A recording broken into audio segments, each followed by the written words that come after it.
So let me start by introducing our first virtual speaker, as it were. Sadly, he can't be with us, he's based in Cambridge.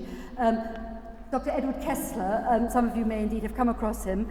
He's the, first of all, MBE. He's the founder director of the Woolf Institute at Cambridge University, which does some really important work in the area of interfaith relations. Not merely that, he's a leading thinker, I think it's fair to say, in interfaith relations, primarily Jewish, Christian, Muslim relations, which has not been yet brought into the picture.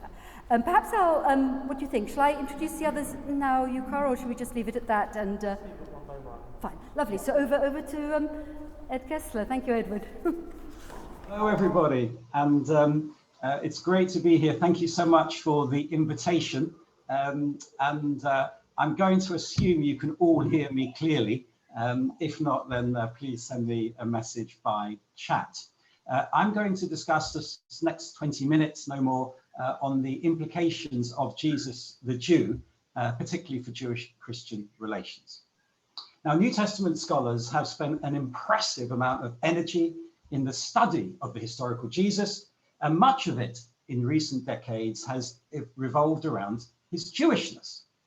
Christian reawakening to the Jewishness of Jesus began in the late 19th century, but received greater attention as Christians devoted increased attention to Jews and Judaism in light of the Holocaust. From the 1960s onwards, a desire for reconciliation, epitomized by Vatican II and the publication of Nostra Aetate, fostered this to become commonplace. And today, nearly all Christian studies take seriously the Jewishness of Jesus. Now, by definition, of course, Christians take a different position on his identity than do Jews. Who do men say that I am? Jesus once asked his disciples. The answers varied, including being a prophet or Elijah, and reveal how even then there was little consensus over his identity. A brief glance towards recent scholarship indicates that scholars are still on this elusive trail and are as far away from consensus as were the disciples. Yet they agree that Jesus was born a Jew, raised a Jew, taught as a Jew, and died as a Jew. He was indicted by the Roman procurator Pontius Pilate as King of the Jews and condemned to death as such. Now, to be a non-Christian, an outsider as I am, should in theory make one impartial. But I think it's inconceivable to speak impartially on Jesus. Is a talk intrinsically better if delivered by a detached and distant speaker without Christian presuppositions? I mean, whilst there are advantages to such position, there are also disadvantages. Outsiders too have their own presuppositions, which may make them unconsciously or not prejudiced one way or another. Indeed, the outsider may be unable to fully understand a religion or to do it justice. And there's something else. Having been engaged in interreligious dialogue and study for many years, I'm aware that one can only truly know a religion from within. Its special intimacies and joy do not reveal themselves to outsiders, at least not easily. Study is insufficient. One needs familiarity. The secrets of a religion are not simply learned from its literature. At the same time, of course, there are obvious disadvantages from speaking within, not least a lack of impartiality. Perhaps no adequate account can ever be produced. If you are within, you cannot be impartial. If you are without, you cannot know. Both advantages and disadvantages are increased when it is a Jewish speaker about Jesus. I am familiar with the environment in which Jesus lived and taught. The plane of his thought is not so other. I stand outside the sanctuary of Christianity, but have lived so much among those within it that I can appreciate their feelings and their sensibilities. I'm familiar with the New Testament accounts of Jesus because, in a certain sense, the New Testament is a collection of Jewish writings, since much of it was written by Jews and all of it written about a Jew. And in some, Jews can claim Jesus as one of their own. But let me admit that the very fact Judaism and Christianity have so much in common and are so closely related makes this no less challenging. Indeed, just where some of the intimacies begin, so the two religions differ. the cross of Christ is indeed a stumbling block for Jews, no less a stumbling block is the Torah for Christians. And there is one further challenge I should acknowledge, for I am speaking about a person upon which is based a religion which has inflicted upon Jews incalculable cruelty and wrong. I talk about the religion which vaunts itself to be a religion of love, but which, as far as my religion is concerned, has often historically been a religion of hate. I talk about the person after whom Christianity was named and evolved into the religion which has often claimed to have superseded my own. Yet, speaking personally, it is the teaching of Jesus that I admire and the imitation of his life by his countless followers that I believe has changed the world. As a result, 2 billion Christians read my Bible, the Hebrew Bible, albeit not in Hebrew, and in a slightly different order from us Jews. But surely there is something profound about the fact that all of this has resulted from the life and teachings of a rabbi from the Galilee in the land of Israel, a child of Jewish parents brought up in a Jewish home and raised in accordance with Jewish tradition. Throughout his life, Jesus lived among Jews and his followers were Jews. The domestic facts are these. Jesus and his family would have been observant of Torah, paid their tithes, kept Shabbat, circumcised their males, attended synagogue, observed purity laws in relation to childbirth and menstruation, kept the dietary code, and so on. And while the Gospels record disputes about Jesus's interpretation of a few of these, such as his conversation with Pharisees about cleanliness, the notion of a Christian Jesus who did not live by Torah, or at least by its ethical values, does not fit historical reality. Unlike some of his contemporaries, such as Philip or Andrew, Jesus bore a Jewish name, Yeshua, and family names indicate a strong commitment to Judaism. And it's worth remembering that Jesus's brothers were called James, Yaakov, Joseph, Yosef, Judas or Jude, Yehuda, Simon, Simeon, and his father Joseph and his mother Mary, Miriam. No other Jew in history has rivaled Jesus in the magnitude of his influence. The words and deeds of Jesus the Jew have been and are an inspiration to countless millions of men and women. His death marked the turning point in the history of the world, and in his name a great religion was founded, and Christians have gone forth carrying his message to the remotest corners of the earth, and came to cherish beliefs about his life which no Jew could hold. And when the church persecuted Jews in an effort to convert them, Jewish indifference turned to hostility. And it's a sad fact of history that the followers of this great Jew have brought much suffering upon the Jewish people, so that for centuries it was very hard for any Jew even to think of Jesus without difficulty. Until recently, most Jews have chosen not to think of him at all. But as this conference is showing, there has been a dramatic change. Jews have striven to appreciate his life, and Jewish scholars have come to study his teachings. A reevaluation is taking place. And although neither the hostility of centuries nor attitudes of indifference can be eliminated in the blink of an eye, the signs are encouraging. And even in areas of difference, such as the virgin birth, are not the gulf that they once were. It's well known that some arguments between Christians and Jews took place on the basis of the interpretation of Hebrew words, such as Alma in the prophecy of Isaiah 7:14, translated in the King James Version as, "Behold, a virgin shall conceive and bear a son, and shall call his name Emmanuel." Now, whilst Jewish interpreters tended to use maiden or young woman, they are equally familiar with the Hebrew Bible's accounts of miraculous births, such as that of Sarah, who conceived Isaac at the age of 90. In fact, in the 1st century CE, Jewish philosopher Philo of Alexandria calls Isaac a son of God, and God as the father of Isaac. Interestingly, Philo also describes Sarah as a virgin at the time she conceives Isaac.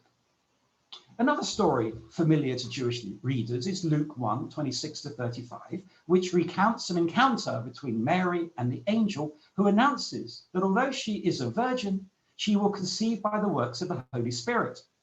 This account would remind a Jewish reader of other biblical writings, such as angelic visits paid to Hagar in Genesis, or to the mother of Samson in Judges, as well as post-biblical writings, Jewish writings, such as biblical antiquities of Pseudo-Philo, which reports Miriam's dream, in which an angel tells her of the miraculous birth and career of her brother, Moses. But I also want to touch on another aspect of Jesus's teaching, which resonates with Jews: his humor. Miracles and parables, with their common language and commentary on everyday situations, spoke directly to ordinary people. Jesus preached with humor. As Ecclesiastes states, there is a time to weep and a time to laugh. Yet Christians sometimes assume that because the teachings of Jesus are so serious, so is the teacher. Of course, the Bible is not a collection of jokes, but their lack of textual indicators, no full stops, no commas, to inform the reader of a joke means that humor is often missed. And it's not surprising that Jesus uses humor, as Jewish comics were famous from biblical times to the modern day. From the matriarch Sarah, who laughed when she was told that she'd have a son and named that son Isaac for laughter, to the Jewish comic who said that if you want to make God laugh, tell him about your plans. Ordinary life in first century Palestine was difficult, and the timing was right for comic relief. Comedy, especially Jewish comedy, is often about coping in difficult conditions, and laughter keeps everyone going. Some psychologists have deconstructed Jewish humor in terms of managing external hostility through self-mockery. As Freud wrote, I do not know whether there are many other instances of a people making fun to such a degree of its own character. One of my favorite Yiddish proverbs illustrates what he meant. You want to alleviate your big time worries? Put on a tighter shoe. Humor was a means for Jesus to reach a wide audience and broke down barriers between ordinary people, setting them at ease and making them more receptive to his message, to his ministry. For example, look at his use of comic absurdity in Matthew 23 in his critique of the scribes and Pharisees, and I quote, "You tithe mint and dill and cumin and have neglected the weightier matters of the law, justice and mercy and faith. These you ought to have done without neglecting the others. You blind guides, straining out a gnat and swallow a camel." You probably know it. But those who heard him speak might have been shocked that he was taking on the establishment, but they would have enjoyed his clever play on words, which is only apparent if you know Aramaic, Jesus' native tongue, because the Aramaic for gnat is galma, and the word for camel is gamla. Moral instruction was intrinsic to his humor, and in a warning to judging others, Jesus said, "How dare you say to your brother, please let me take that speck out of your eye when you have a log in your own?" Rather than expounding the meaning of hypocrisy, his listeners would have just laughed, reflected on this absurd scene. His wit is also demonstrated by naming Peter as the rock upon which I will build my church. Firstly, Peter was anything but a rock. He pretended not to know Jesus 3 times during the trial narratives. And secondly, an attentive reader would realize there is some of Peter in all of us. Jesus teaches with humor, Jewish humor, that none should take themselves too seriously. Yet having said this, the vast majority of Jews are united in their rejection of this tremendous claim which is made for Jesus by Christians, that he is the Lord Christ, God incarnate, the very Son of God the Father. On that belief, Jews and Christians must continue to respectfully differ. Jews believe that all share the divine spirit and all are stamped with the divine image, and no person, not even the greatest of all people, can possess the perfection of God. The belief that Jesus was God is therefore an impossibility for Jewish thought, but not so the belief that Jesus claimed to be the Messiah.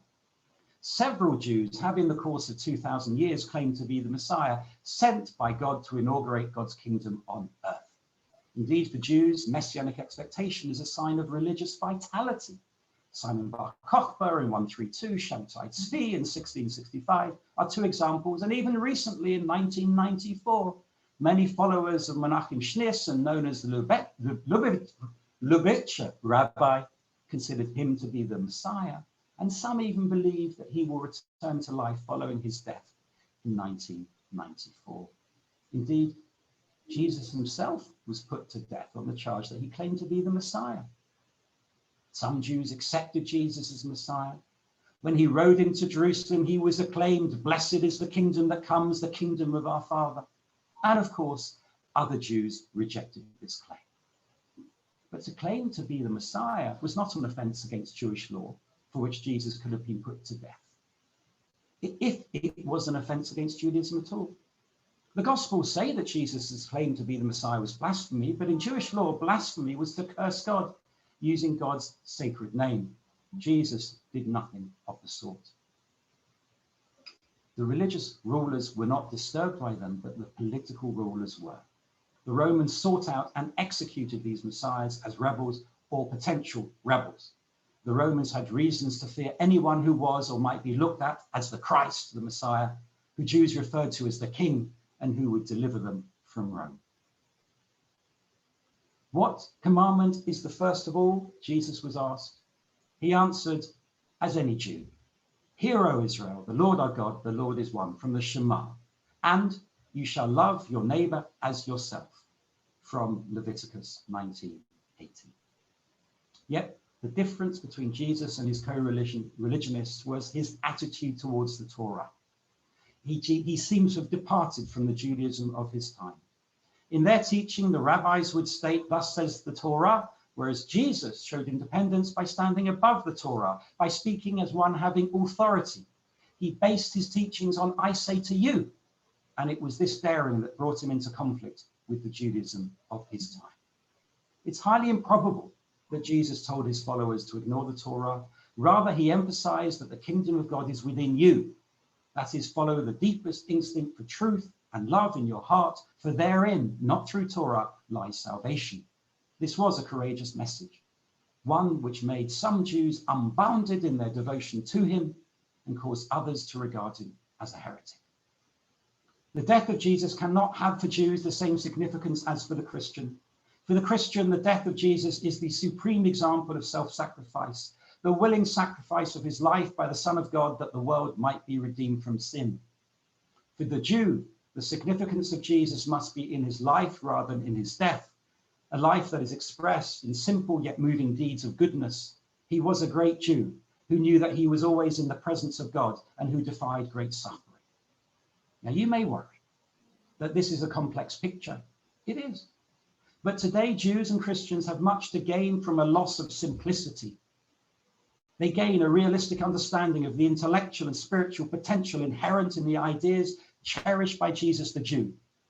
For the majority of Jews, Jesus can never be what he is to Christian hearts. For Jews, not Jesus, but God alone is God. Yet, an increasing number of us are proud that Jesus was Jewish, that he was born, he lived, he died a Jew. Thank you very much.